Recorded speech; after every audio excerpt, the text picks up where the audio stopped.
This morning, we're getting new insight into what went right and what went wrong during the first 36 hours of the Palisades Fire. The LA Fire Department has released its after-action review report. And NBC4's Brittany Hope has been combing through the 70-page document. Now, Brittany, I know there's a lot there, but would you say there are any big surprises? Yeah, well, we've been reporting, on issues with the Palisades Fire, like the lack of water and not enough firefighters and resources since January. We've known that. But this report gives us more insight into how those lapses happened and what the city is doing now to make sure they're more prepared for the next emergency. So last night, NBC4's Robert Kovacic talked exclusively with the new interim fire chief about what he would have done differently if he was in charge on January 7th. If I was the fire chief on that day, well,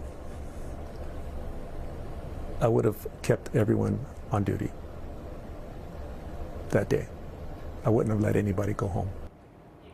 Other weaknesses, fire crews were dealing with unprecedented fire conditions. Hurricane force winds meant that aircraft should have been dropping water, and fire retardant actually couldn't fly. Also, there was really bad cell and internet service, so getting people evacuated was delayed, and a lot of the routes to the fire were blocked. We saw that unfold on Sunset Boulevard, where people were literally trapped in their cars and had to run from the flames.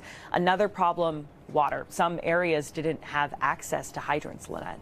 So, Brittany, it's been more than 9 months now since the fire. What actual changes has the department made? So first, we have a new interim fire chief who you just heard from. And second, there is a ton of new protocols. For example, all staff have to work when there is a red flag warning.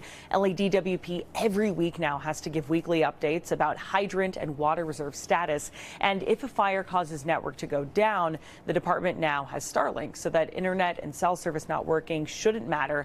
They should be able to tell people to evacuate a lot earlier. All right. And speaking of the interim fire chief, he says he wants the job permanently. So we'll see what happens. Thanks, Brittany.